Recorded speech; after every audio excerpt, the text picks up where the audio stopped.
Bab 921 Putra Mahkota yang tidak bisa tersinggung. Chen Yan tidak terlalu peduli dengan hal ini. Ia menarik Bu Nanzi dengan penuh semangat ke toko kacamata di sebelahnya dan bersiap untuk membeli kacamata yang baru saja dilihatnya. Liu Yi, teman macam apa dia? Apa kamu dekat? Kamu memberikan lebih dari 1 juta yuan sekaligus. Hubungan kita baik. Lin Yi tersenyum. Itu terutama karena ayahnya hebat dan banyak membantuku. Seberapa besar bantuan yang harus dia berikan padamu sampai kau memberinya hadiah lebih dari 1 juta yuan? Tidak perlu melakukan ini, kan? 1 juta yuan tidak banyak. Bahkan untuk membeli mobil saja tidak cukup. Lagi pula, ayahnya orang penting.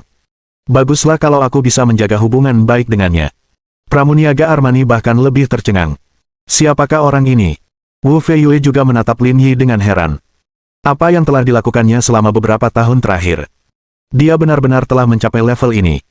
Beberapa menit kemudian, Chen Yan keluar dengan kacamata barunya dan menatap Lin Yi dengan canggung. Kakak Lin, aku lupa bertanya. Apakah ini temanmu? Ini saudaraku, Wu Feiyue. Dia kesini untuk membeli baju. Halo, saudara Wu, sapa Chen Yan dengan manis. Halo. Setelah berbelanja, Chen Yan mengembalikan kartu bank itu kepada Lin Yi. Kak Lin, kalian gak mau beli baju? Ini Armani. Barang-barangnya bagus-bagus. Kami baru saja masuk, tapi diusir.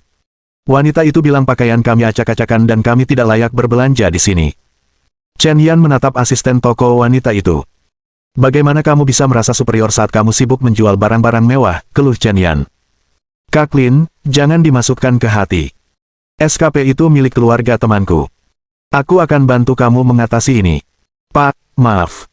Saya tidak sengaja. Asisten toko wanita itu meminta maaf dengan sungguh-sungguh. Saya tidak sengaja. Saya harap Bapak bisa memberi saya kesempatan. Ini bukan urusanku. Aku bukan orang yang ingin berurusan denganmu, kata Lin Yi. Asisten toko wanita itu berbalik dan meminta maaf kepada Chen Yan lagi. Nyonya, saya salah dalam hal ini. Saya harap Anda bisa memaafkan kesalahan saya. Ini bukan urusanku. Temankulah yang harus berurusan denganmu, bukan aku.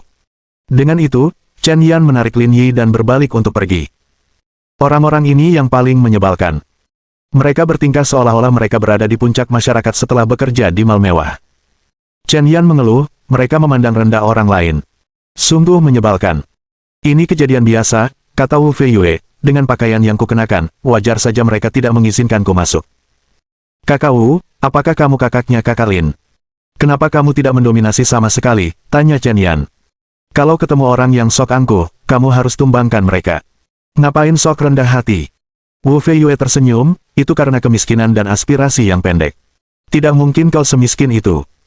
Dengan adanya saudara Lin, sulit bagimu untuk menjadi miskin meskipun kau menginginkannya, kata Chen Yan sambil tersenyum.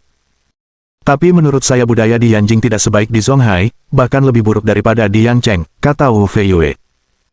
Di kaki kota kekaisaran terdapat 8 keluarga bangsawan, kata Chen Yan, ada juga pewaris politik generasi kedua yang kaya. Mereka semua sangat arogan. Seperti Zhao Mo dan yang lainnya. Masih ada perbedaan di antara mereka.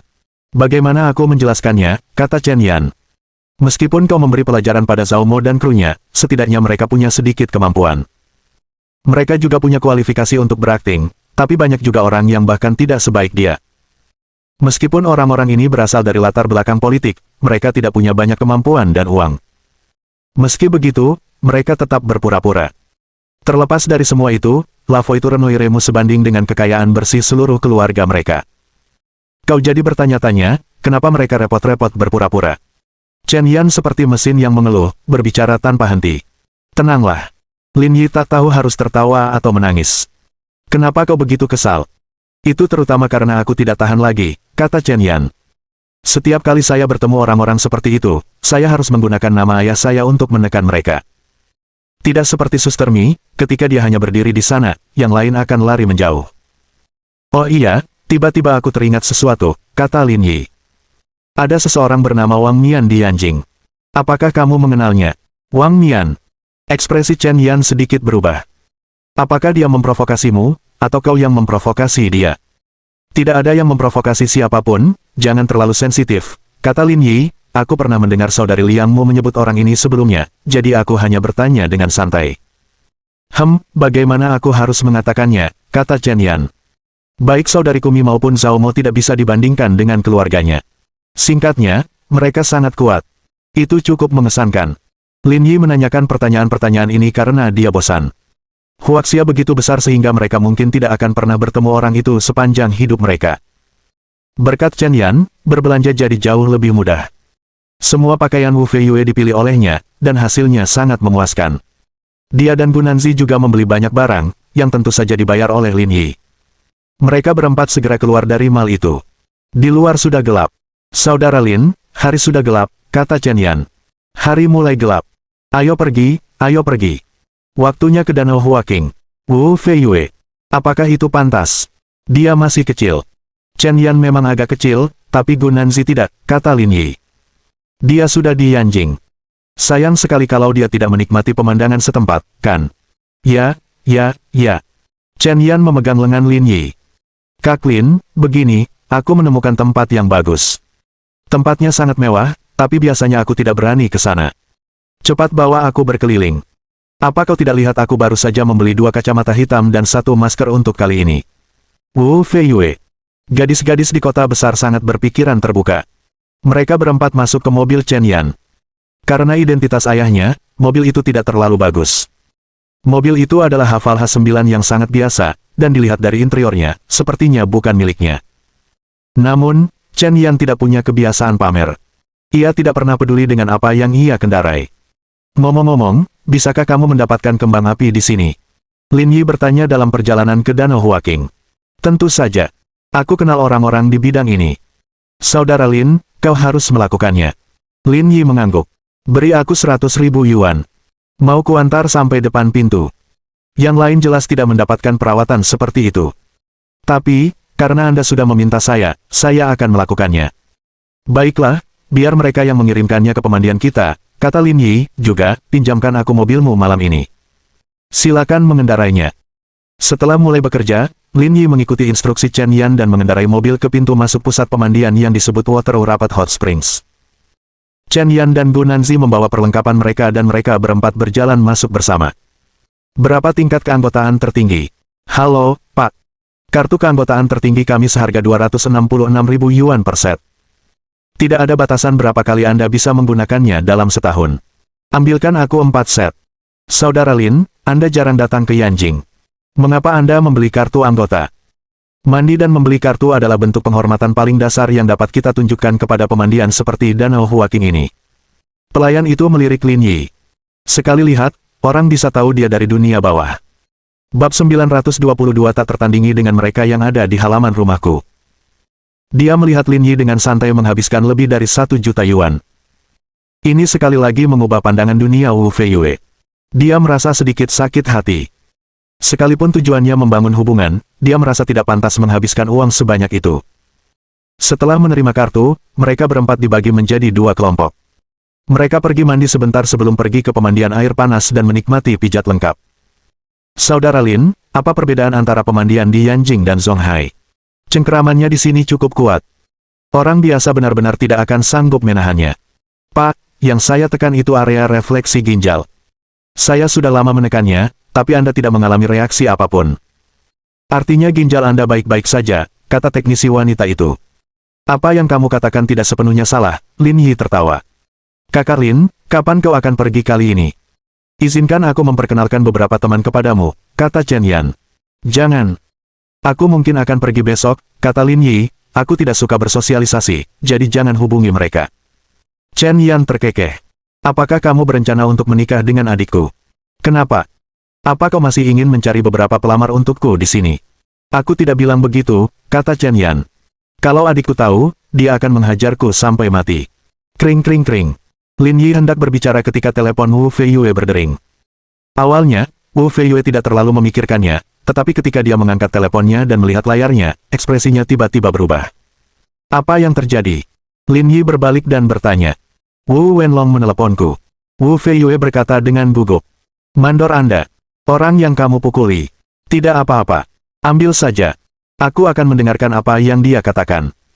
Pada saat yang sama, Chen Yan memberi isyarat kepada teknisi untuk mematikan musik di ruang pribadi agar tidak memengaruhi panggilan telepon. Wu Feiyue mengangkat telepon, tetapi sebelum dia bisa mengatakan apapun, dia mendengar Wu Wenlong mengumpat. Wu Feiyue, di mana kau? Hebat sekali, ya. Kau bukan hanya menyuruh adikmu memukulku, tapi juga menghasut yang lain untuk mogok. Kukatakan saja, ini belum berakhir hari ini. Jangan pernah berpikir untuk meninggalkan Yanjing. Kalau aku tidak mematahkan kedua kakimu, nama keluargaku bukan Wu. Saya tidak mendorong mereka. Ini tidak ada hubungannya dengan kita, jelas Wu Feiyue.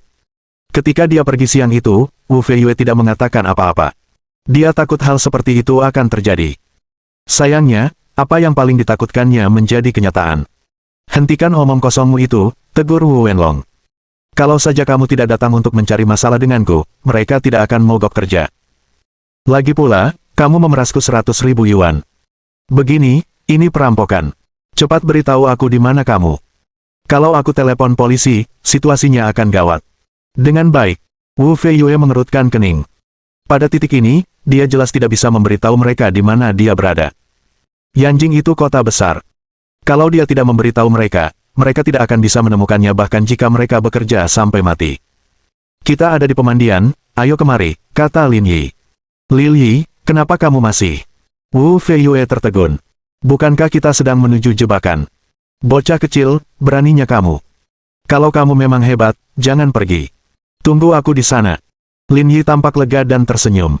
Aku akan menunggumu di sini. Ayo. Sialan, tunggu saja. Aku akan membunuhmu hari ini.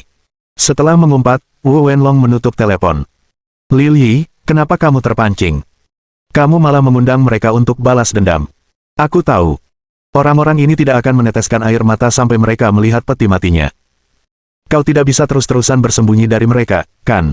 Itu akan membuat kita terlihat takut. Tapi kita sama sekali tidak mampu menyinggung orang-orang seperti itu, kata Wu Feiyue. Lagi pula, kami orang luar. Kalau kami berkonflik dengan mereka di sini, kami pasti akan menderita. Apa yang perlu ditakutkan? Dengan Nona Chen di sini, menurutmu ada yang tidak bisa kita lakukan? Setelah Lin Yi mengatakan itu, Wu Feiyue teringat Chen Yan, yang duduk di sampingnya. Jika memang demikian, mereka tampaknya tidak dalam bahaya. Saudara Lin, jangan main-main. Kau bisa menangani orang-orang seperti ini dengan satu tangan di belakangmu. Kau sama sekali tidak membutuhkanku, kata Chen Yan. Jangan bilang begitu. Kamu mungkin harus membereskan kekacauan ini nanti. Ini masalah kecil. Kalau ayahku tahu masalah ini ada hubungannya denganmu, dia pasti akan dengan senang hati menawarkan bantuannya. Kalau begitu aku tidak akan menahan diri. Pada saat yang sama, 3 mobil van melaju menuju pemandian. Di depannya ada Bentley hitam. Wu Wenlong duduk di kursi penumpang depan. Ia berseri-seri kegirangan saat berbicara dengan pemuda di barisan belakang. Senyum di wajahnya pun makin lebar, seakan-akan baru saja bertemu dengan sesuatu yang membahagiakan. Saya rasa mereka tidak akan menyangka paman saya adalah orang yang membuka pemandian air panas terbungkus air. Pria yang berbicara itu bernama Lu Chen, dan dia adalah wakil manajer umum Yunlu Corporation. Setelah kejadian siang itu, Wu Wenlong menelepon Lu Chen. Awalnya, jadwal proyek perusahaan sudah sangat ketat, dan sekarang terjadi pemogokan. Ketika Lu Chen mendengar berita itu, dia menjadi marah dan bergegas kembali dari luar negeri untuk menangani masalah ini. Itu sudah pasti. Kalau dia tahu tentang ini, dia pasti tidak akan pergi ke sana sejak awal, kata Wu Wenlong. Menurut saya, para pekerja migran asing ini sungguh tidak berguna. Setelah mendapat uang, mereka langsung ingin pergi ke pemandian umum. Orang-orang seperti mereka tidak akan bisa menghasilkan uang seumur hidup mereka. Bagus, kan? Uang yang kita hasilkan dari bisnis pamanku bisa dibilang tidak pernah keluar dari kantong kita. Kalau sudah waktunya, aku akan meminta mereka mengganti uang yang mereka habiskan di sini dan mengganti kerugian ekonomiku, kata Lu Chen. Wu Tianlong terkekeh. Kalau sudah waktunya, kita akan tutup pintunya. Mereka tidak akan bisa kabur meskipun mereka mau. Lu Chen mengangguk dengan sebatang rokok di mulutnya. Pamanku juga tidak akan melindungi mereka. Kalau aku tidak mematahkan kaki mereka hari ini, nama keluargaku bukan Lu. Benar sekali. 2 orang luar benar-benar datang ke kota Yanjing untuk pamer. Apa mereka tidak tahu tempat macam apa ini?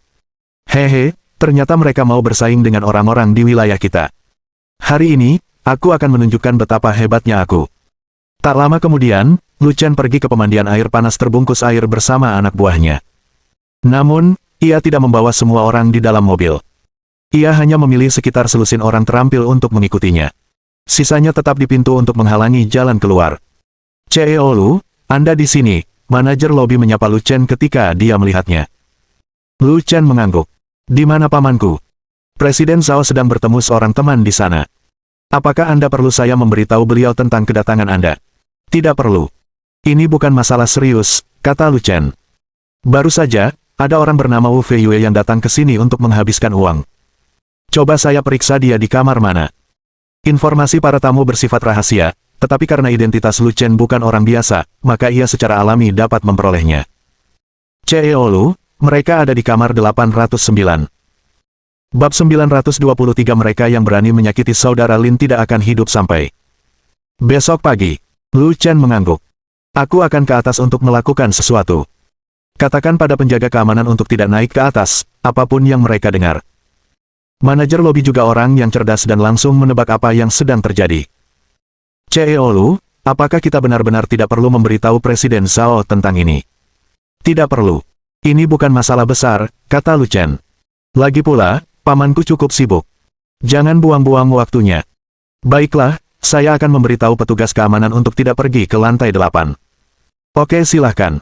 Setelah memberikan instruksinya, Lu Chen naik lift ke lantai 8. Hei, kalau bukan CEO Lu. Begitu mereka keluar dari lift, mereka melihat seorang pria berkacamata mengenakan jubah mandi menyambut Lu Chen. Pria itu tampak berusia awal 30-an.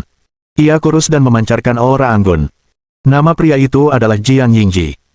Seperti Lu Chen, ia adalah seorang tuan muda Yanjing yang sering berbisnis dengan Jiang Yingji. Namun, hubungan mereka tidak terlalu dekat.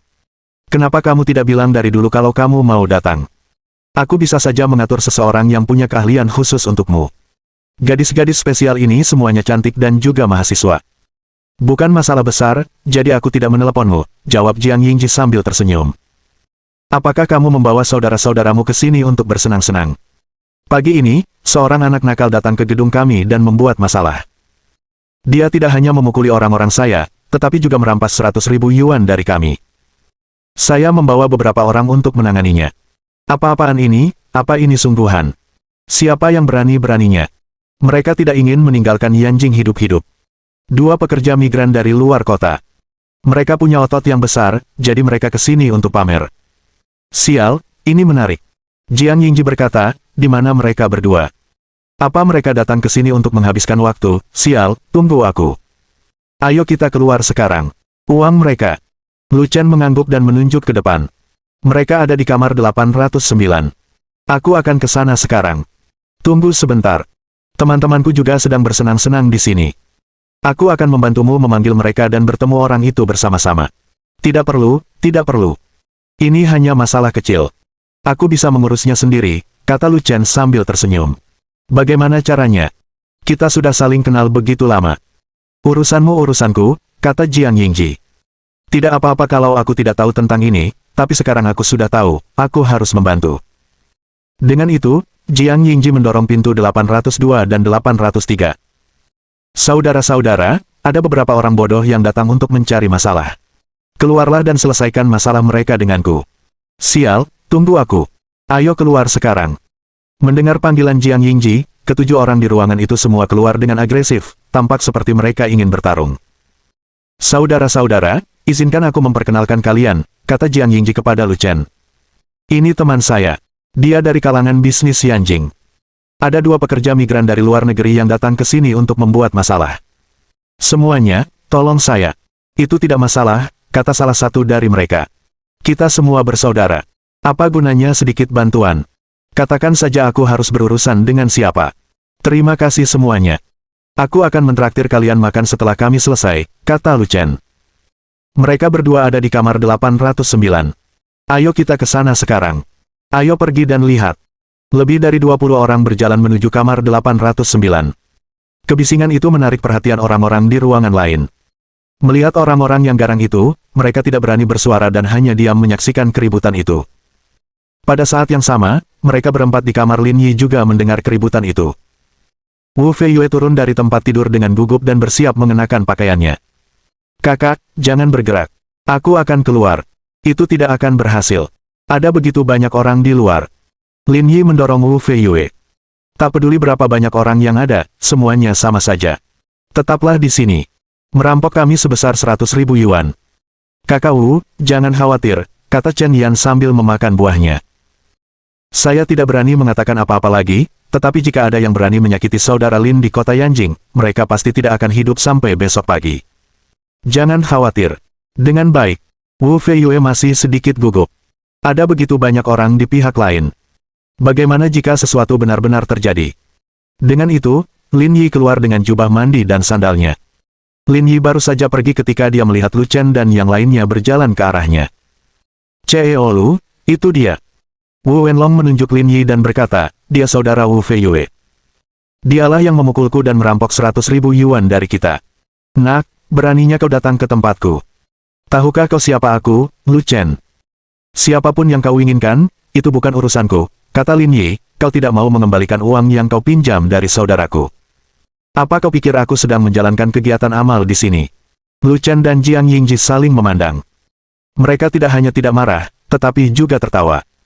Seorang pekerja migran dari kota lain berani berbicara seperti itu kepadaku, kata Lu Chen, tidak ada seorang pun di kota Yanjing yang berani melakukan itu. Ceo Lu, apa yang kau buang-buang waktumu? Serang saja dia langsung.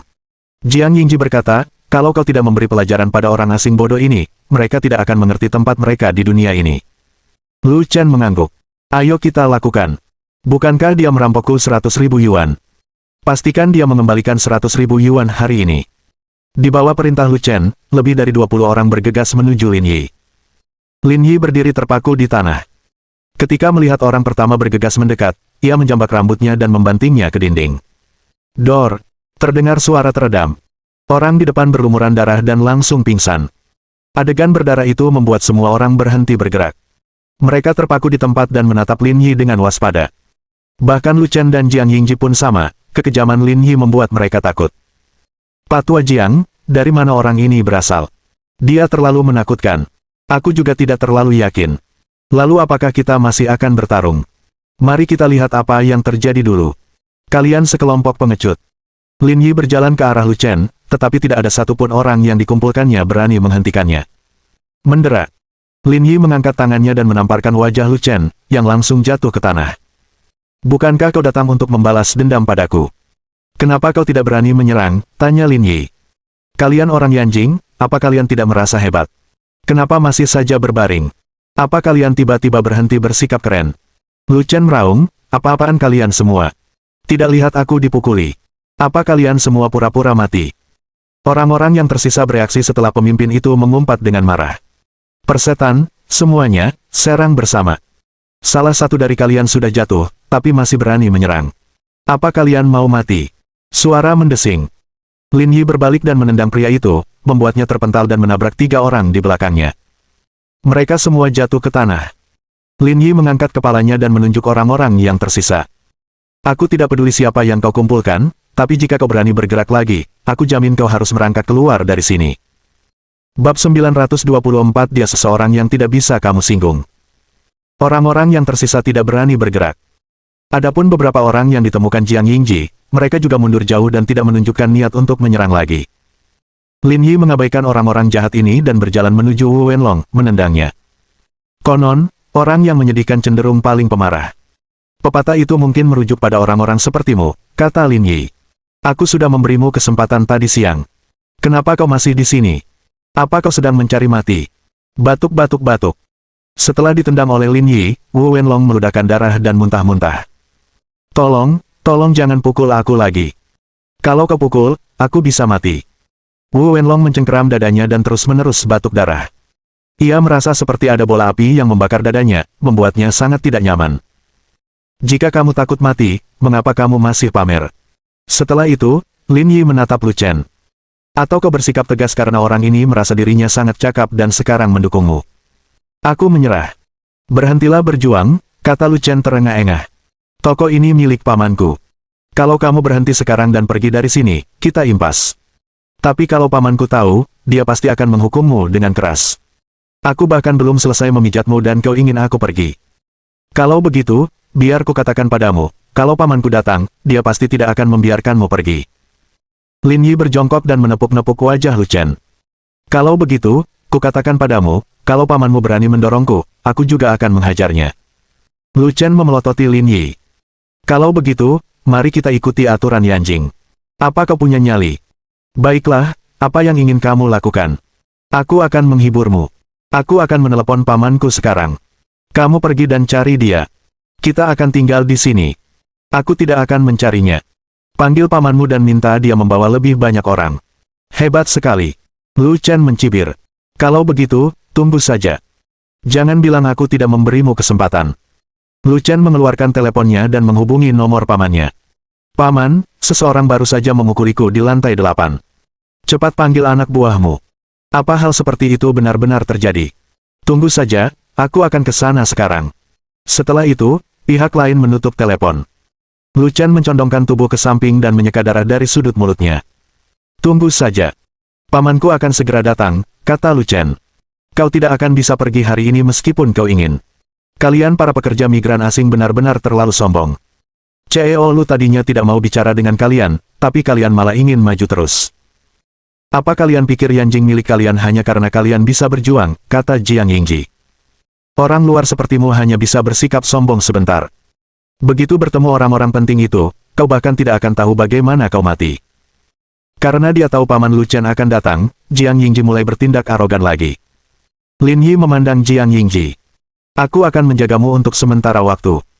Aku baru akan berurusan denganmu setelah aku selesai dengan pamannya. Apakah kamu tahu siapa pamannya? Jiang Yingji mencibir. Begini, paman CEO Lu, Zhao Hengdong, bukan hanya bos tempat ini. Separuh industri hiburan di Yanjing berada di tangan pamannya. Terlebih lagi, dia terpilih sebagai salah satu dari 10 pengusaha terbaik di Yanjing tahun lalu. Orang seperti dia bisa berurusan denganmu tanpa kesulitan. Hehe. Di sisi lain, Wu Wenlong mencibir dan berkata, begini, Presiden Zhao dan generasinya semuanya adalah pebisnis yang pekerja keras. Setelah bertahun-tahun, mereka telah bertemu dengan berbagai macam orang. Mereka tak akan melirik pemuda sepertimu. Kalau begitu aku akan menunggu dan melihat apa yang akan dia lakukan padaku. Ding dong. Pada saat ini, pintu lift terbuka. Seorang pria parubaya berjalan keluar. Tidak diragukan lagi bahwa orang ini adalah paman Lu Chen, Zhao Hengdong. Di belakangnya ada 4 orang berjas. Mereka pasti pengawalnya. Bagaimana kamu bisa berakhir seperti ini? Melihat kondisi keponakannya yang menyedihkan, raut wajah Zhao Hengdong berubah sangat buruk. Ia bahkan tampak ingin melahap seseorang. Ini dia orangnya. Dia datang ke lokasi konstruksi kami untuk membuat masalah. Dia tidak hanya memukuli anak buah saya dan merampas uang kami, tetapi juga menghasut pekerja lain untuk mogok kerja. Dia sendiri yang menghentikan proyek itu. Aku akan menanganinya. Zhao Hengdong berdiri dan menatap Lin Yi, tetapi ekspresinya langsung menjadi tidak wajar. Bahkan setelah ragu-ragu cukup lama, dia tidak berbuat apa-apa. Apakah Anda Tuan Lin dari Zonghai? Lin Yi mengangkat alisnya dan menatap Zhao Hengdong. Kau kenal aku. Aku melihatmu di Pulau Yawan. Aku tidak menyangka kau akan datang ke Yanjing. Maaf aku tidak menyambutmu. Mendengar ini, semua orang terkejut. Mereka mengira Zhao Hengdong akan datang dan memberi pelajaran pada pria ini. Namun, mereka tidak menyangka dia begitu sopan. Dia bahkan terdengar seperti sedang merendahkan diri. Apa yang sebenarnya terjadi? Bagaimana mungkin orang seperti dia takut pada pekerja migran? Karena kamu mengenalku, ini akan berjalan lebih lancar, kata Lin Yi. Keponakanmu membawa sekelompok orang untuk mencari masalah denganku. Aku terpaksa bertindak. Jangan salahkan aku karena tidak menghormatimu. Jika kau keberatan, kau bisa meminta orang-orangmu untuk bertindak. Tidak, tidak. Tuan Lin, tolong beri saya kesempatan. Keponakan saya masih muda dan tidak peka. Dia dimanja oleh keluarganya sejak kecil. Jangan merendahkan diri Anda seperti dia. Saya akan meminta maaf atas namanya. Apa kau pikir kau begitu penting? Apa aku harus memberimu kesempatan hanya karena kau menginginkannya? Lin Yi meraih bahu Zhao Hengdong dan mendorongnya ke samping. Kemudian, dia menendang Lu Chen dan hampir membuatnya terpental. Saya sudah selesai untuk hari ini. Lin Yi memandang Wu Wenlong dan Jiang Yingji. Namun, apa yang terjadi hari ini semua gara-gara mereka berdua. Sebaiknya kau beri mereka pelajaran. Kalau tidak, cepat atau lambat mereka akan membuat keponakanmu terbunuh. Ya. Tuan Lin, saya mengerti. Saya pasti akan menangani masalah ini dengan serius dan memberi Anda penjelasan. Baiklah, urus sendiri. Lin Yi mengangguk dan kembali ke kamar 809. Bawa orang-orang ini pergi dan beri mereka pelajaran. Mengerti, Bos Zhao. Meskipun ada banyak orang di pihak Jiang Yingji, pengawal Zhao Hengdong semuanya profesional. Kelompok pertama tidak berani gegabah di depan mereka. Tidak diragukan lagi mereka akan dipukuli jika mereka melawan. Zhao Hengdong maju untuk membantu Lu Chen berdiri dan berkata dengan kesal. Kamu boleh memprovokasi siapapun yang kamu mau, tapi kenapa kamu harus memprovokasi dia? Siapa orang ini? Kenapa kau membungkuk dan merendahkan diri padanya? Dia adalah seseorang yang tidak bisa kamu ganggu. Bahkan kedua keluarga kita pun tidak mampu untuk menyinggung perasaannya. Dia playboy top Zonghai dengan kekayaan bersih puluhan miliar, dan dia sangat licik. Di levelnya, kita bahkan tidak bisa dibandingkan. Kau beruntung dia tidak membunuhmu hari ini, kata Zhao Hengdong. Lagi pula, orang ini sangat jago bertarung. Lupakan kelompok ini, bahkan jika kau membawa pasukan 2 kali lipat, dia bisa menghadapi mereka dengan satu tangan di belakang punggungnya. Apa kau mengerti betapa kuatnya dia sekarang? Bab 925 Perasaan Menjadi Kaya. Apakah dia sekuat itu? Lu Chen tidak tahu apakah itu karena dia dipukuli oleh Lin Yi, tetapi dia benar-benar ketakutan. Wajah Lu Chen menjadi pucat pasi. Kalau dia sebaik itu, bagaimana mungkin dia punya saudara yang seorang pekerja migran? Siapa tahu, kata Zhao Hengdong, singkatnya, kita tidak boleh menyinggung perasaannya. Saat kita bertemu dengannya lagi, kita harus menghindarinya. Apakah semua pukulan yang kuterima hari ini sia-sia, kata Lu Chen dengan enggan. Mau bagaimana lagi, kata Zhao Hengdong. Coba pikirkan. Sudah banyak orang yang diintimidasi olehmu selama bertahun-tahun. Anggap saja itu sebagai ganti rugi. Kita sudah menerima akibatnya hari ini.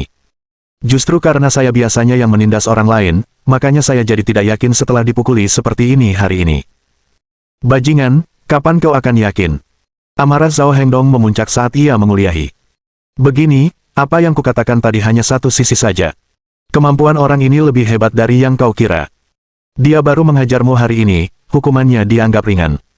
Kalau kau benar-benar membuatnya tidak senang, kau akan bangkrut. Lu Chen bergidik mendengar kabar kebangkrutan. Dia tahu betul bahwa berkat kedua orang tuanya lah dia bisa begitu mendominasi di Yanjing. Tanpa mereka, dia bukan apa-apa. Saya mengerti. Saya mengaku kalah. Senang akhirnya kau menyadari hal ini. Lagi pula, jangan berbuat macam-macam di belakangku. Kalau terjadi sesuatu dan tidak ada yang bisa membantumu, aku juga tidak akan turun tangan. Aku mendapatkannya. Setelah kembali ke kamarnya, Lin Yi melihat mereka bertiga telah mengemasi barang-barang mereka dan sedang duduk bersila di tempat tidur, menunggunya. Ada apa? Kita mau berangkat. Kurasa sudah waktunya. Lagi pula, hari sudah mulai malam. Kita harus kembali. Setelah keduanya selesai berbicara, Wu Feiyue mendatangi mereka. Aku baru saja mendengar suara-suara di luar. Kamu baik-baik saja. Apa kamu terluka? Kamu nggak tahu siapa aku. Waktu SMA, kita berdua sering banget tawuran. Cuma sekitar 10 orang, tapi semuanya beres. Kalau kamu tidak kembali, saudara Wu pasti sudah bergegas keluar. Untungnya, aku tidak membiarkannya pergi. Lin Yi tersenyum. Ayo pergi. Aku masih ada urusan. Nggak enak kalau berlarut-larut. Chen Yan menatap Lin Yi sambil tersenyum. Kamu mau ke rumah kakakku, kan? Kebetulan, kembang apinya sudah dikirim. Ada di depan pintu. Apakah kamu tahu di mana adikmu tinggal? Tanya Lin Yi, apakah dia di rumah atau di rumah kakek dan nenek? Hehe, aku sudah mencarimu tadi.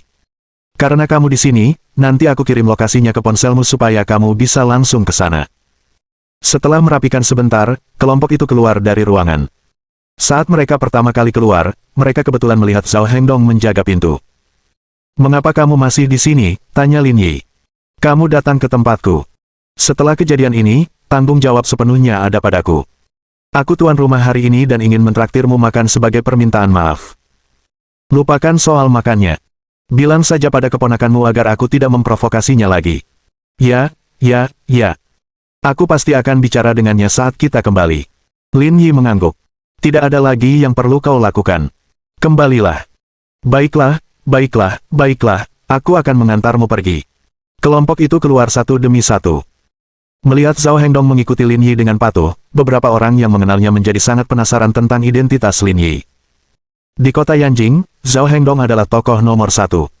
Siapakah sebenarnya orang ini yang menerima perlakuan seperti ini? Setelah keluar, Lin Yi melihat sebuah truk sepanjang 3 meter terparkir di luar. Truk itu penuh dengan kembang api. Tuan, Anda adalah orang-orang yang diatur oleh Li Hesong, bukan? Ya, apakah namamu Chen Yan? Itu aku. Akulah yang memesan kembang api.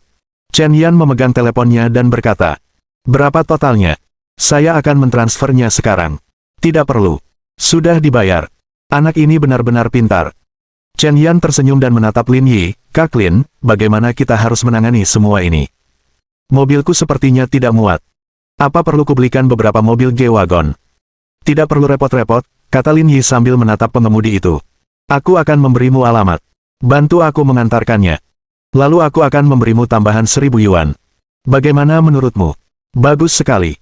Sopir di tengah menepuk pahanya. Asal kamu kasih aku uang, aku mau apa saja. Karena masalah ini diatur oleh teman Chen Yan, Lin Yi tidak mengambil tindakan pencegahan tambahan. Dia mentransfer 1.000 yuan dan memberitahunya alamat rumah Liang Ruoxu. Saudara Lin, apa yang harus kita lakukan sekarang? Apakah ada yang perlu kita lakukan? Tidak perlu. Kalian bisa kembali dulu. Oh, tapi tinggalkan mobilnya untukku. Tentu saja. Chen Yan menyerahkan kunci mobil kepada Lin Yi dan mereka berempat berpisah. Lil Yi, kamu mau kemana? Tanya Wu Feiyue. Ada yang bisa kubantu? Tidak, ini masalah kecil. Aku bisa mengurusnya sendiri. Aku akan mengantarmu ke hotel dulu. Saya pernah ke daerah ini waktu saya masih kerja di pabrik kayu. Kayaknya ada hotel kecil di dekat sini. Lumayan bagus. Kita menginap di sana saja, iya. Lin Yi memeluk Wu Feiyue. Dengan kekayaan kakakmu, tidak cocok bagimu untuk menginap di hotel kecil. Aku akan membawamu ke tempat yang bagus. Tidak jauh dari sini. Kita bukan orang asing. Tak perlu membawaku ke tempat sebagus ini. Apa gunanya cari duit kalau nggak mau dibelanjakan? Seharusnya kita memanjakan diri selagi bisa. Kalau nggak pamer waktu muda, kapan lagi? Nak, aku tidak bisa mengendalikanmu lagi. Kau bisa mengendalikanku atau tidak, itu urusan lain. Lin Yi mengeratkan cengkeramannya di bahu Wu Feiyue. Tapi, kapanpun, kau tetap kakakku. Perkataan Lin Yi seakan menusuk rongga mata Wu Feiyue, dan matanya langsung memerah. Setelah mendengar itu, saya merasa jauh lebih tenang. Ayo pergi. Ayo pergi. Lin Yi mengantar Wu Feiyue ke hotel bintang 7 Pangu. Alasan dia memilih tempat ini pertama-tama karena dia tidak kekurangan uang. Kedua, dia juga ingin melihat-lihat. Dia ingin melihat perbedaan yang jelas antara hotel itu dan hotel Peninsula. Ketika dia sampai di pintu, Lin Yi menyadari ada perbedaan yang sangat besar di antara keduanya. Longenya sendiri 3 kali lebih besar dari Hotel Peninsula, dan dekorasinya yang mewah sungguh menakjubkan. Mereka berada pada level yang sepenuhnya berbeda. Mungkin mustahil bagi Peninsula Hotel untuk melampauinya untuk saat ini. Ketika mereka tiba di lobi hotel, Lin Yi pergi ke bar. Belikan aku kamar suite presidensial. Halo, Pak. Totalnya 88.888 yuan. Berapa banyak yang kau katakan? Wu Feiyue tercengang. 88.888, kata resepsionis itu sambil tersenyum. Ini terlalu mahal. Wu Feiyue menarik Lin Yi keluar. Jika harganya 8.888 yuan, dia masih bisa menerimanya. Mereka akan menghabiskan hampir 90.000 yuan dalam semalam. Bahkan perawatan di ICU pun tidak semahal itu. Kenapa kamu pergi? Kita sudah di sini. Lin Yi tersenyum. Harganya bahkan tidak sama dengan harga kartu anggota pemandian. Pelayan itu menatap Lin Yi sambil tersenyum. Seperti inilah seharusnya orang kaya. Bab 926 silakan tonton Kembang Api. Setelah membayar, Lin Yi mengambil kartu kamar dan mengirim Wu Feiyue ke kamarnya. Melihat suite presiden yang mewah, Wu Feiyue merasa seperti memasuki istana. Ini benar-benar berbeda dari hotel-hotel kecil tempat ia biasa menginap. Tunggu di sini dulu. Aku mau keluar untuk melakukan sesuatu. Aku akan kembali nanti. Silakan saja, tapi hati-hati di jalan. Jangan begadang. Yanjing begitu besar dan asing. Jangan sampai tersesat. Tentu saja.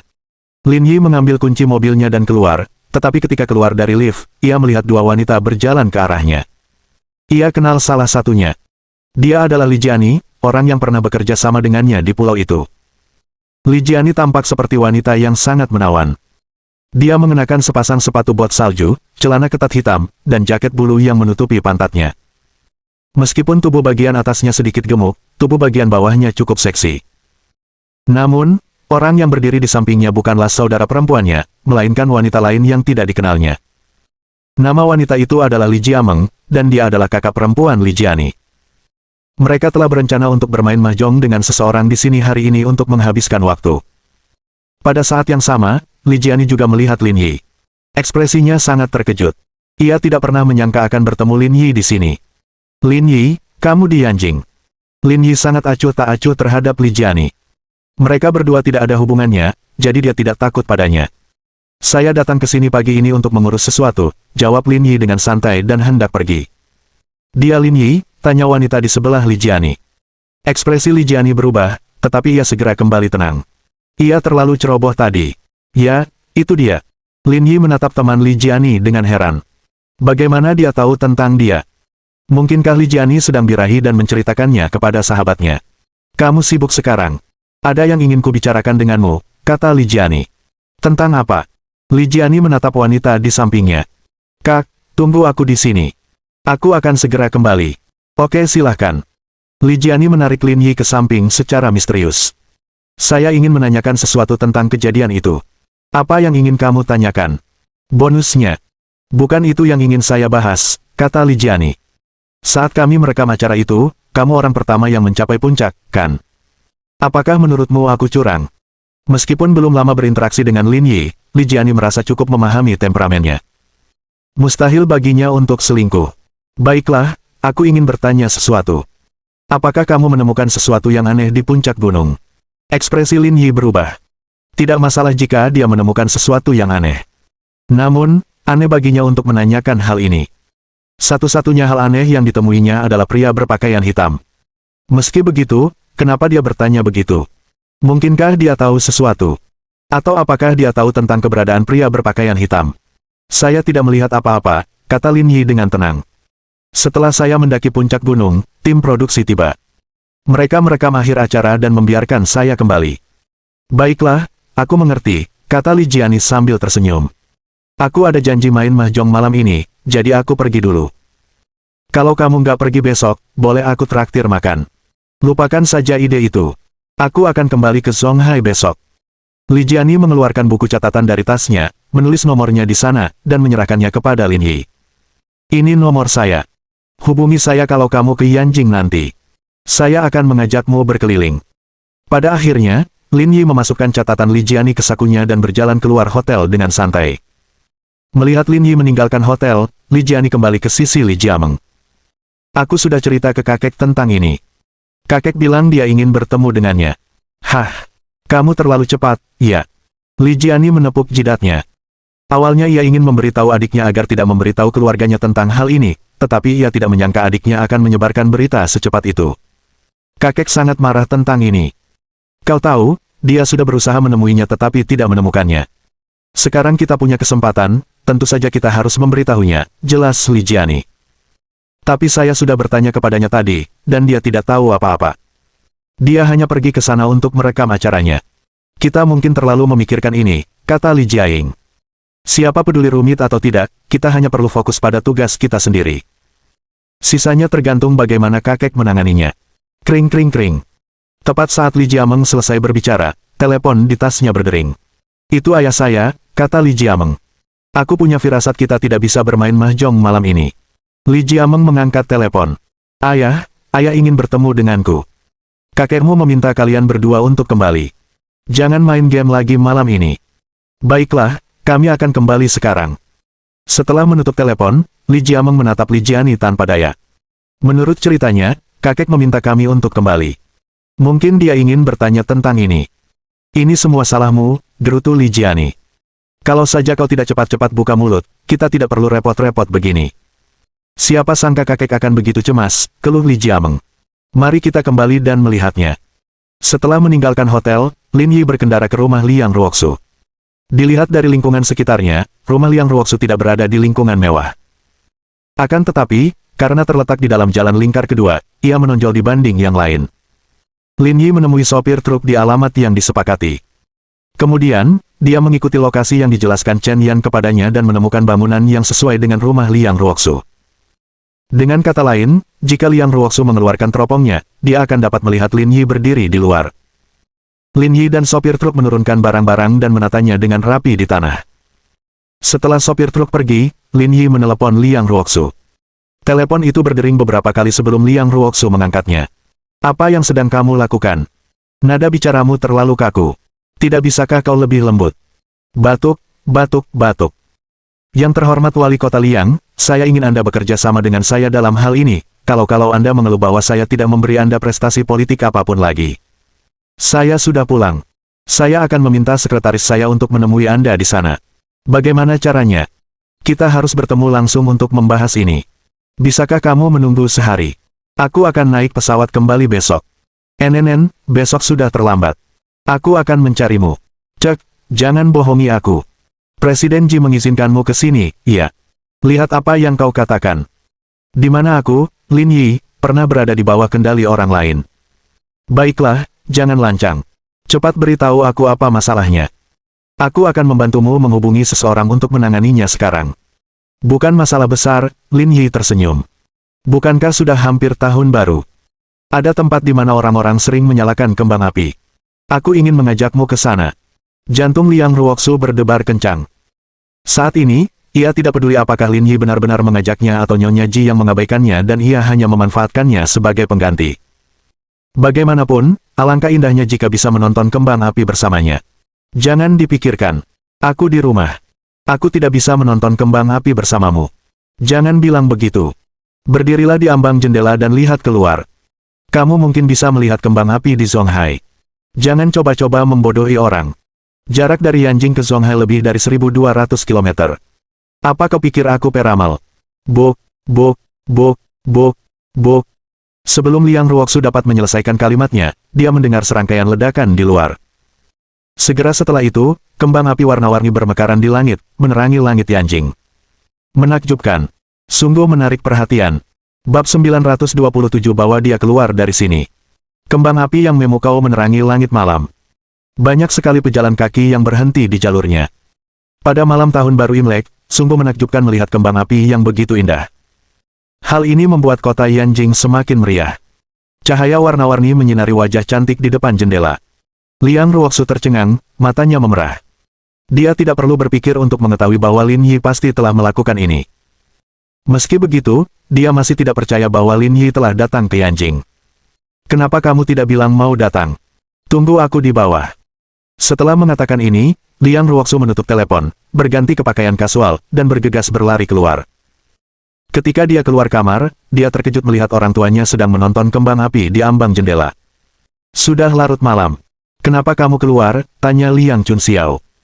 Meskipun Liang Ruoxu sudah berusia 30 tahun, dia masih sangat khawatir jika dia keluar di tengah malam.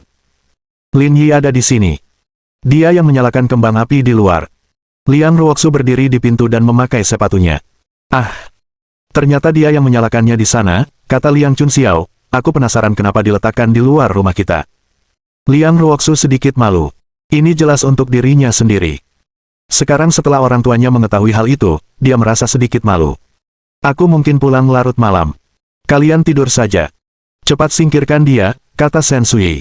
Liang Ruoxu tertegun. Bu, apa ibu punya masalah dengan Lin Yi? Tidak apa-apa kalau dia tidak ingin bertemu Lin Yi, tapi mengapa dia memintanya untuk menyingkirkannya? Bukankah mereka sudah membicarakan kerja sama sebelumnya? Tidak perlu berselisih secepat ini. Tidak ada keberatan, kata Shen Sui. Rumah kami di Jalan Lingkar Kedua. Di dekatnya ada kota terlarang dan Tiananmen. Tahun ini, para petinggi telah melarang menyalakan kembang api dan petasan di kota. Jika kalian tidak segera menyingkirkannya, kalian berdua akan ditangkap. Ayah kalian akan dipermalukan. Aku mengerti. Liang Ruoxu pergi dengan tergesa-gesa, tetapi kembang api di langit masih menyala. Berdiri di depan jendela ruang tamu, Shen Sui samar-samar dapat melihat sosok Lin Yi yang kabur.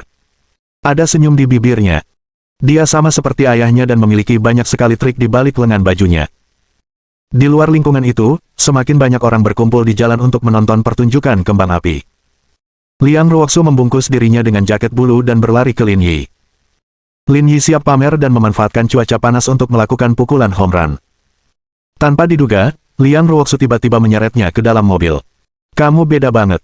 Kamu selalu bilang aku nggak cukup romantis. Sekarang setelah akhirnya aku bisa romantis, kamu malah ngajak aku pergi. Nggak bisakah kita santai aja, jalani prosesnya, terus balik ke hotel? Apa yang perlu dikasihani? Liang Ruoxu mengenakan topeng dan melihat sekeliling dengan sembunyi-sembunyi. Kembang api dan petasan dilarang di kota Yanjing. Kalau aku datang agak terlambat, kamu pasti sudah ditangkap. Aku ceroboh. Kita harus keluar dari sini. Cepat, cepat, cepat. Berkendara menuju jalan kecil. Kenapa harus lewat jalan kecil? Lagi pula kita kan gak mau seks di mobil. Rumah kami di jalan lingkar kedua. Ada kamera pengawas di mana-mana. Kalau sampai tertangkap kamera, nanti bisa gawat. Kamera pengawas di jalan-jalan kecil dan jalan setapak juga kurang bagus. Mungkin nanti kami bisa sembunyi dari mereka. Sialan. Dasar mesum. Lin Yi melewati beberapa gang dan akhirnya berhenti di area gelap. Ini bagus. Kita seharusnya baik-baik saja sekarang. Tapi tadi, kamu melewati 3 persimpangan dan menerobos lampu merah, kata Liang Ruoxu. Ini bukan Zonghai. Kamu tidak boleh mengemudi sembrono itu. Tidak apa-apa. Lin Yi berkata, mobil ini milik Chen Yan. Pada akhirnya, kemungkinan besar jejaknya akan mengarah ke ayahnya. Karena itu, tidak akan ada yang berani menyelidikinya. Mobil Yan Yan, gumam Liang Ruoxu. Aku penasaran kenapa mobilnya terlihat begitu familiar, tapi sepertinya ini mobil Paman Chen. Dia mungkin mengendarainya hari ini. Siapa peduli siapa pemiliknya. Tidak ada jejak yang bisa melacaknya kembali ke saya. Liang Ruoxu menatap Lin Yi dengan curiga. Lalu kenapa kau tidak menghubungiku dulu saat sampai di Yanjing? Kenapa kau menghubunginya? Jangan bilang kalian berdua akan pergi ke pemandian. Apakah semua indera keenam wanita sekuat itu? Biar ku beritahu, meskipun aku di Yanjing, aku hanya perlu menelepon kalau ingin menghentikan seseorang. Pemikiran macam apa itu, kata Lin Yi, berkat kepemimpinanmu yang bijaksana, aku sudah menyerah pada mandi dan pijat seperti itu. Kring kring kring. Lin Yi menyadari bahwa itu adalah panggilan dari Chen Yan. Melihat itu adalah panggilan dari Chen Yan, Liang Ruoxu mengambil teleponnya dan menjawabnya. Kak Lin hebat sekali. Haha, aku lihat kembang api yang kau nyalakan di rumah. Apa adikku sudah datang? Coba pukul home run malam ini dan buat dia tidak bisa bangun dari tempat tidur. Wajah Liang Ruoxu menjadi gelap. Sungguh melanggar hukum. Aku baik-baik saja. Lin Yi sangat marah sampai ingin mengumpat. Ini benar-benar tidak kompeten. Kakak Lin, kenapa suaramu terdengar begitu lemah? Apa pijatan berulang-ulang tadi membuatmu lemah? Tanya Chen Yan. Bagaimana kau akan menaklukkan adikku dalam kondisimu saat ini? Jangan bicara omong kosong. Kita ini pasangan sejati. Aku tutup teleponnya sekarang. Baiklah, baiklah, baiklah. Semoga berhasil, berhasil. Setelah itu, Chen Yan menutup telepon dan mobil pun menjadi sunyi. Bagaimana kau menjelaskannya? Bukankah kau bilang kau ingin meninggalkan pemandian umum? Dia yang menyeretku ke sana. Kalau tidak, dia tidak akan memberitahuku di mana rumahmu. Aku sedang dalam posisi sulit. Siapa yang akan percaya padamu? Liang Ruoxu memutar matanya. Meskipun begitu, ia tidak terlalu mempermasalahkan kunjungan Lin Yi yang sering ke pemandian dan bertanya. Mengapa kamu ada di Yanjing? Ini tahun baru, jadi aku ingin datang dan menemuimu. Lin Yi berpura-pura tulus.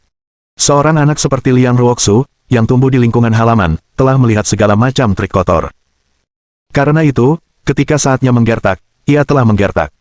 Ketika saatnya bersikap murni, ia telah bersikap murni. Oleh karena itu, lebih baik bersikap realistis di dekatnya. Kenapa kau meragukanku? Tanya Lin Yi. Kalau tidak, untuk apa aku datang jauh-jauh ke sini? Aku hanya mengunjungi pemandian umum sebelumnya. Liang Ruoxu menutup mulutnya dan tersenyum, menatap Lin Yi dengan lembut. Saya tidak sempat melihat semua kembang apinya, tapi terima kasih. Jangan cuma bicara, tunjukkan ketulusanmu. Lin Yi melihat sekeliling. Ada banyak hotel di jalan lingkar kedua. Kita tidak akan ke hotel, kata Liang Ruoxu, menatap Lin Yi dengan tatapan kosong. Ayahku tidak mengizinkanku keluar, aku harus pulang nanti.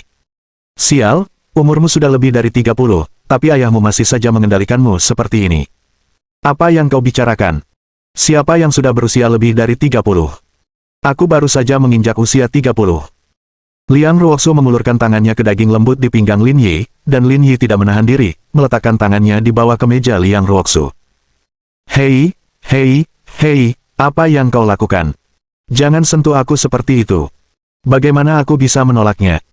Pada saat itu, seorang wanita tua yang baru saja keluar untuk membeli sesuatu melihat mobil bergoyang naik turun tidak jauh darinya dan tidak dapat menahan diri untuk tidak mendesah. Moralitas masyarakat semakin menurun dari hari ke hari. Bab 928 Aku telah menunggumu sepanjang pagi. Singkirkan tanganmu dari sana. Liang Ruoxu berkata dengan wajah merah dan tubuhnya lemas. Aku sudah menempuh ribuan mil untuk sampai di sini. Aku tidak bisa pulang dengan tangan kosong, kata Lin Yi. Pernahkah kau dengar pepatah, pencuri tidak pernah pulang dengan tangan kosong? Kalau begitu, bersikaplah lebih lembut. Sakit, kata Liang Ruoxu genit. Dia tidak tahu mengapa dia mengizinkan hal ini. Pada suatu saat, emosinya menjadi tidak terkendali. Rasanya seperti gunung berapi meletus. Setelah jangka waktu yang tidak diketahui, Liang Ruoxu memutar tubuhnya dan kembali ke tempat duduknya. Kenapa kamu menjepit kakimu begitu erat? Aku bahkan tidak menyentuh kakimu. Kau masih berani bertanya. Liang Ruoxu memutar matanya ke arah Lin Yi. Ini semua salahmu.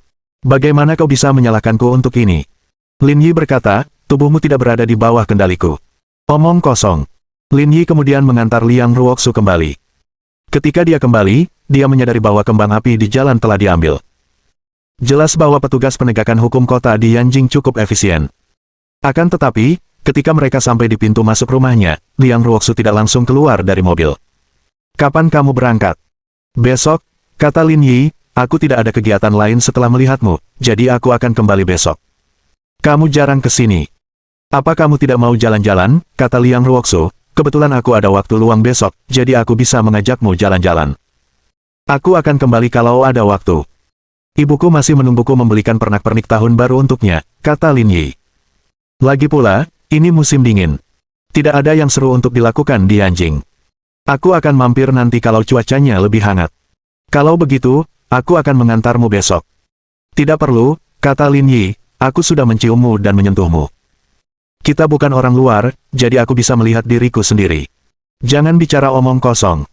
Liang Ruoxu mencubit Lin Yi lagi karena kebiasaan. Aku pergi dulu, kamu juga harus kembali. Kirim pesan di WeChat begitu kamu sampai di hotel. Tepat saat Liang Ruoxu hendak keluar dari mobil, dia tiba-tiba mendengar seseorang mengetuk jendela.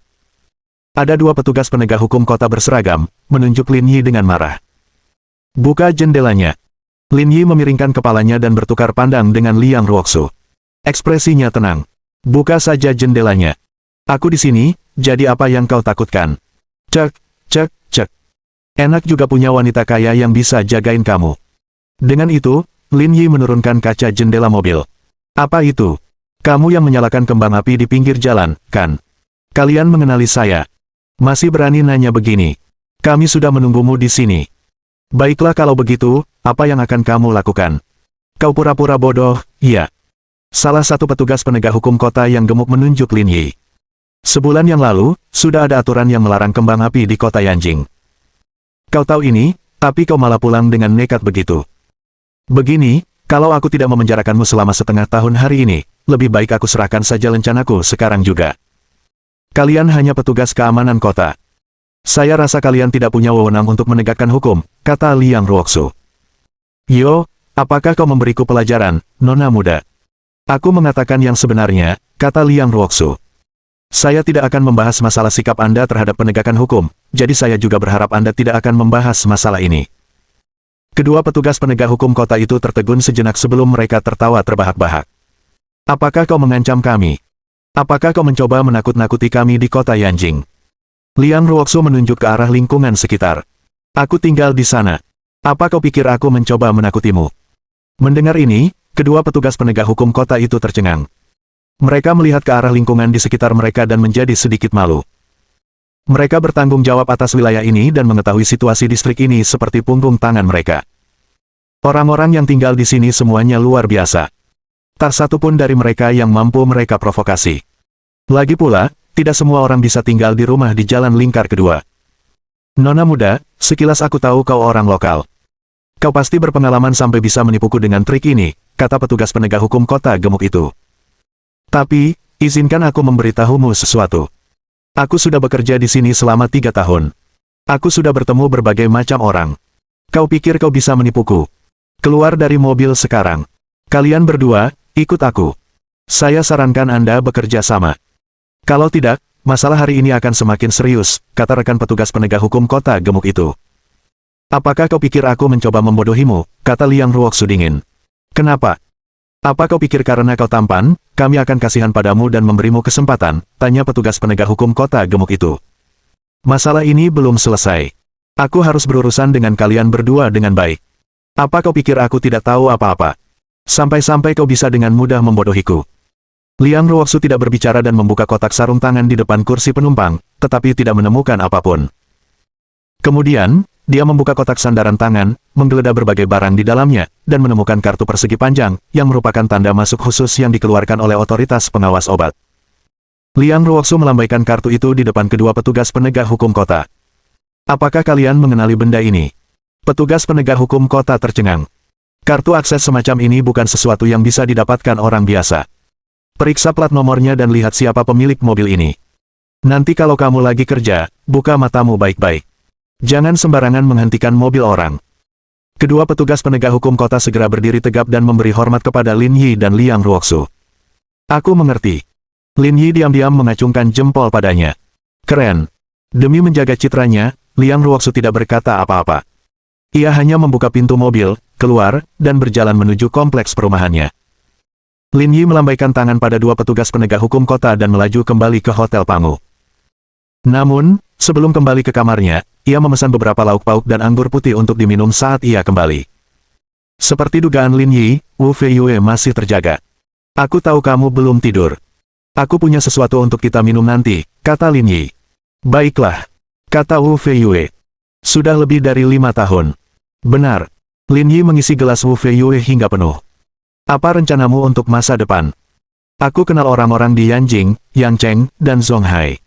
Aku bisa membantumu kemanapun kamu berencana pergi. Jangan. Biarkan aku berkeliaran sendiri, kata Wu Feiyue. Meskipun aku mungkin tak bisa mencapai levelmu dalam hidupku, bagaimanapun juga, aku tetap kakakmu. Tak mungkin aku meminta bantuanmu. Lin Yi memegang gelas anggurnya sambil mengingat apa yang dikatakan Ji Qingyan sebelumnya. Dalam sebuah keluarga, kepala keluarga akan memiliki rasa bangga dan ingin menjadi yang terbaik dalam keluarga. Hal yang sama juga terjadi pada Ji Yanyan dan Wu Feiyue. Baiklah, aku tidak akan ikut campur dalam masalah ini, tapi beritahu aku jika kamu butuh bantuan. Sudah cukup bagiku. Wu Feiyue mengangkat gelas anggurnya. Silakan minum. Mereka minum sampai jam 3 pagi. Ketika mereka bangun keesokan paginya, sudah lewat jam 10. Mereka berdua berkemas sebentar dan pergi ke hotel untuk makan sebelum naik taksi ke bandara. Sementara itu, mereka meninggalkan mobil Chen Yan di hotel. Namun, saat Lin Yi melangkah keluar pintu, dia melihat Li Jiani berjalan ke arahnya. Akhirnya kamu di sini. Aku sudah menunggumu sepanjang pagi. Bab 929 Pertemuan dengan Keluarga Li. Li Jiani tampak gelisah. Kakekku ingin bertemu denganmu. Kakekmu. Lin Yi tertegun. Aku bahkan tidak begitu mengenalmu. Kenapa kakekmu ingin bertemu denganku? Aku tahu permintaan ini terlalu berat, dan aku sudah menceritakan semuanya padanya, tapi dia tidak mau mendengarkan. Itulah sebabnya aku datang menunggumu pagi ini. Kuharap kau bisa kembali bersamaku. Kenyataannya, Li Jiani datang mencari Lin Yi tadi malam. Namun, karena standar Pangu Seven Star Hotel sangat tinggi, aturan di sini pun sama ketatnya. Mereka tidak diizinkan untuk mengungkapkan informasi apapun terkait tamu mereka. Oleh karena itu, Li Jiani tidak tahu di kamar mana Lin Yi berada, dan tidak memiliki informasi kontaknya. Ia hanya bisa datang pagi-pagi sekali untuk menunggunya. Lin Yi ingin menolak karena dia merasa permintaan Li Jiani agak gila. Dia bahkan tidak dekat dengan mereka, jadi mengapa dia harus bertemu kakeknya? Apakah dia benar-benar mengira bahwa setiap orang harus memberikan penghormatan kepadanya? Akan tetapi, sebelum dia bisa mengatakan apapun, Lin Yi menelan kata-katanya. Tidak ada alasan lain selain pertanyaan yang diajukan Li Jiani kemarin. Bahkan dia sudah bisa menebak mengapa kakeknya mencarinya. Dia pasti ingin menggali lebih dalam tentang apa yang terjadi di pulau itu. Tempat itu memang sangat aneh. Kekuatan pria berbaju hitam itu begitu hebat sehingga bahkan Lin Yi tidak dapat menghadapinya. Jika tidak ada rahasia di pulau itu, pria berpakaian hitam tidak akan muncul di sana. Karena alasan ini, Lin Yi memutuskan untuk menemui lelaki tua itu. Mungkin dia bisa mendapatkan informasi dari kakek Li Jiani. Baiklah, aku akan pergi denganmu. Lin Yi setuju dan berbalik ke Wu Feiyue. Kakak, pergilah ke lobi hotel dan tunggu aku. Aku akan segera kembali. Wu Feiyue menatap Li Jiani dengan waspada. Baiklah, hati-hati. Tidak apa-apa. Aku tahu apa yang kulakukan. Setelah berbicara dengan Wu Feiyue, Lin Yi masuk ke mobil Li Jiani. Wanita yang ditemuinya kemarin sedang duduk di kursi penumpang. Setelah masuk ke dalam mobil, ia menatap Lin Yi melalui kaca spion dan mengangguk kecil sebagai salam. Setelah berkendara sekitar setengah jam, mereka tiba di distrik Lama Yanjing. Tampaknya itu adalah bagian kota yang terlupakan, masih melestarikan cara hidup tradisional dari 10 atau 20 tahun yang lalu, penuh dengan semangat masyarakat yang bersemangat dan ramai.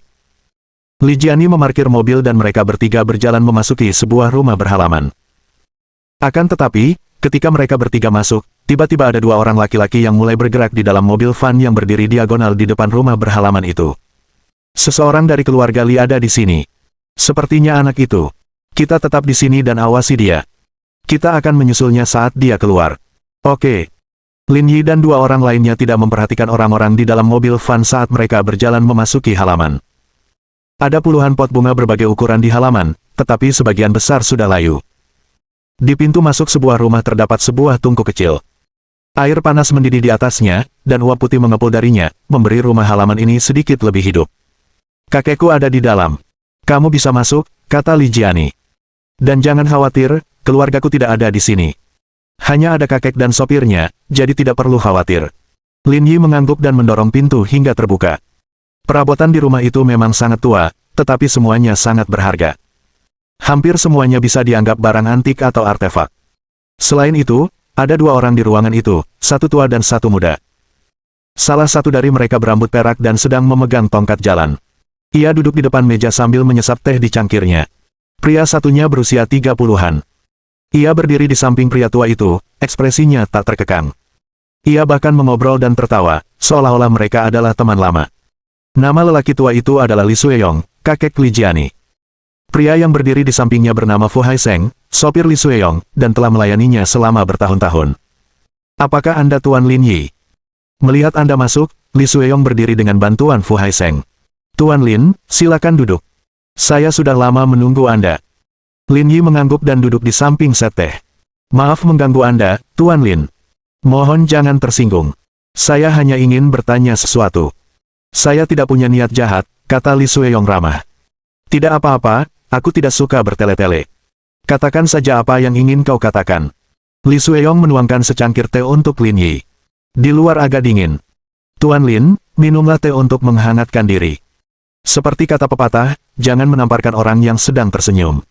Karena dia sudah ada di sini, tidak perlu terburu-buru. Lin Yi menyesap tehnya.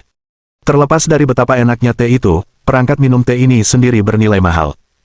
Ini seharusnya dah Hongpao dari Gunung Wuyi, kan? Rasanya lumayan enak. Wah, Tuan Lin, Anda benar-benar bisa tahu asal-usul teh ini di usia semuda itu. Anda sungguh mengesankan. Meskipun saya masih agak muda, saya cukup berpengalaman.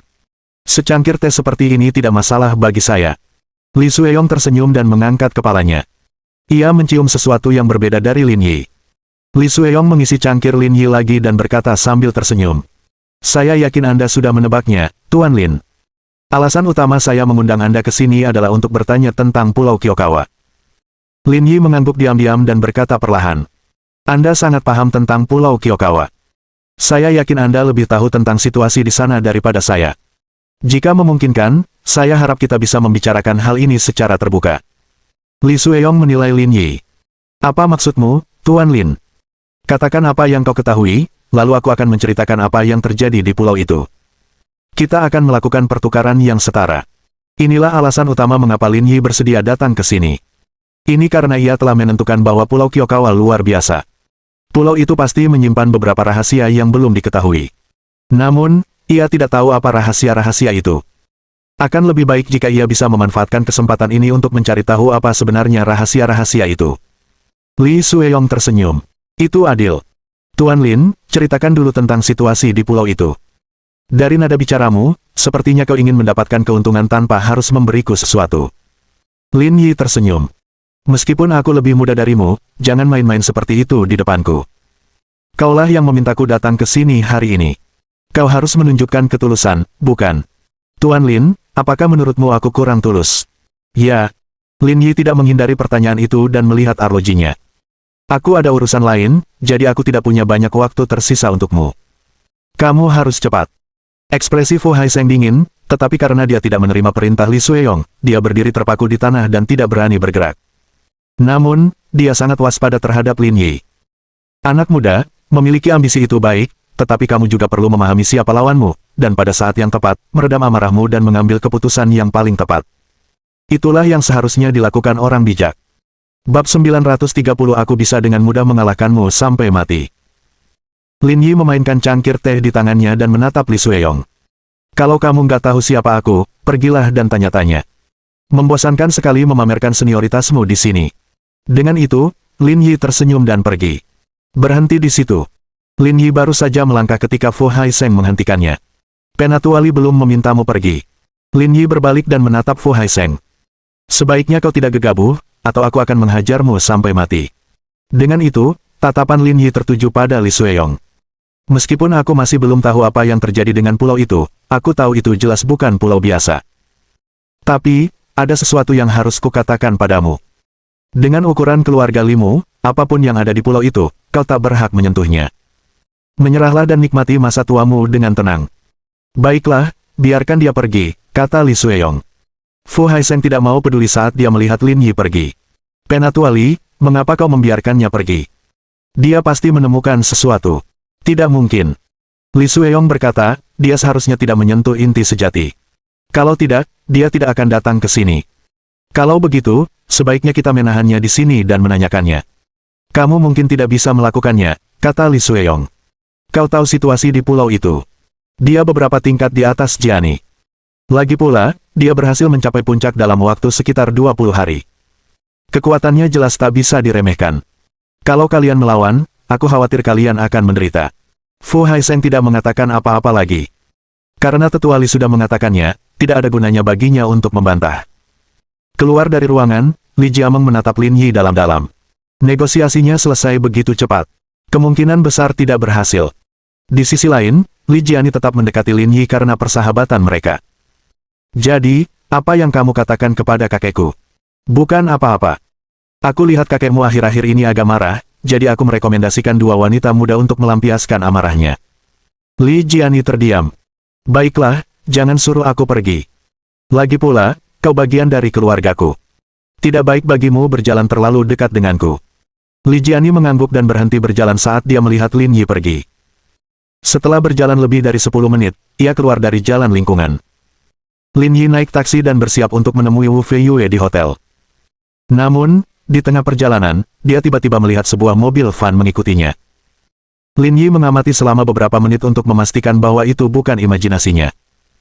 Bos, aku tidak mau pergi ke hotel kamu lagi, kata Lin Yi, kirim aku ke tempat yang sepi. Sopir taksi itu terkejut dan berkata dengan wajah muram, adik kecil, jangan seperti ini. Saya hanya seorang sopir taksi. Saya benar-benar tidak punya banyak uang. Kalau kamu mau merampok, jangan merampok orang seperti saya. Saudaraku, kau salah paham. Ada yang mengikutiku. Aku harus mencari tempat yang sepi untuk menghadapinya. Serius, nih. Aku sudah jadi sopir taksi bertahun-tahun, tapi baru kali ini aku mengalami hal seperti ini. Apa kalian merekam video pendek untuk menggodaku? Jangan khawatir tentang apa yang kulakukan. Aku akan mentransfer 200 yuan kepadamu. Pilih saja tempat terpencil untukku. Melihat uang itu, pengemudi tidak terlalu memikirkannya. Tidak ada skenario perampokan di mana mereka akan mentransfer uang kepadanya terlebih dahulu. Setelah berkendara lebih dari 1 jam, pengemudi melaju mendekati ring ke-6 dan menunjuk ke sebuah bangunan konstruksi di luar. Ia berkata, pemilik yang membangun gedung ini kehabisan uang dan meninggalkan gedung yang belum selesai ini. Biasanya, tidak ada yang datang ke sini, jadi saya pikir ini akan berhasil. Lumayan. Kamu tahu tempat seperti ini? Heh, kota Yanjing cuma segitu besarnya. Nggak ada yang nggak aku tahu. Betapa hebatnya. Lin Yi keluar dari mobil sambil tersenyum dan menunggu mobil van itu menyusul. Pada akhirnya, Lin Yi menyadari bahwa tidak hanya ada mobil van, tetapi ada juga Mercedes-Benz S-Class dan BMW seri 7. Lebih dari 10 orang turun satu demi satu. Tak lama kemudian, Lin Yi menyadari bahwa ia mengenali dua di antara mereka. Mereka adalah Wei Jinlei dan Sui Guangde, yang ditemuinya di pulau itu. Namun, pada saat ini, Wei Jinlei dan Sui Guangde bukanlah pemimpin kelompok tersebut. Di samping mereka berdiri seorang pria parubaya mengenakan setelan hitam. Sosoknya lebih tinggi dari mereka berdua, dan auranya lebih kuat. Kalian seharusnya mengikutiku ketika aku meninggalkan keluarga Li, kan, kata Lin Yi lemah. Tuan Lin memang luar biasa. Anda benar-benar menemukan kami begitu cepat. Pria berjas hitam itu tersenyum. Perkenalkan diri saya dulu. Nama saya Wei Xiaoqi. Saya dari keluarga Wei di Yanjing. Saya ingin mengundang Tuan Lin ke pertemuan keluarga Wei. Seekor musang yang ramah menyapa seekor ayam pasti sedang merencanakan sesuatu yang jahat, kata Lin Yi. Aku cuma jalan-jalan. Jangan ada yang aneh-aneh tentangku. Mereka berdua tahu apa yang bisa kulakukan. Jangan membuat suasana jadi tidak nyaman. Tuan Lin, saya datang dengan tulus. Saya harap Anda bisa memberi saya kesempatan untuk berbicara. Ketulusan apa? Kata Lin Yi. Li Sueyong setidaknya mentraktirku secangkir dahong pao dari Gunung Wei. Tapi kau tidak mentraktirku apapun, kau bahkan membuat sopir taksi meminta 200 yuan lebih. Apa itu sungguh tulus? Jawaban yang tidak lazim ini mengejutkan Wei Xiaoqi. Untuk sesaat, ia tidak tahu harus menjawab apa. Kurasa level keluarga Wei Mu hampir sama dengan keluarga Li. Kalau mereka tidak bisa menahanku di sini, kalian juga tidak akan lebih baik, kata Lin Yi. Baiklah, kita akhiri saja hari ini. Lin Yi tidak mengambil jalan memutar dan melewati Wei Xiaoqi, tetapi yang terakhir berkata dengan tenang. Tuan Lin, saya benar-benar datang dengan tulus kali ini. Jika Anda tidak bisa ikut, saya harus bertindak. Saya harap Anda tidak keberatan. Begitu dia selesai berbicara, Wei Jinlei, Sui Guangde, dan yang lainnya berdiri membentuk lingkaran dan mengelilingi Lin Yi. Kalian berdua benar-benar lupa rasa sakitnya setelah bekas luka kalian sembuh. Apa kalian lupa tendangan yang kuberikan di pulau itu? Mau bagaimana lagi, kata Wei Jinlei. Misi kami adalah membawamu kembali. Kuharap kau bisa bekerja sama. Bagaimana kalau aku tidak bekerja sama? Apa kau masih akan menyerang? Aku tahu aku bukan tandinganmu, kata Wei Jinlei. Itulah sebabnya aku memanggil kakak ini.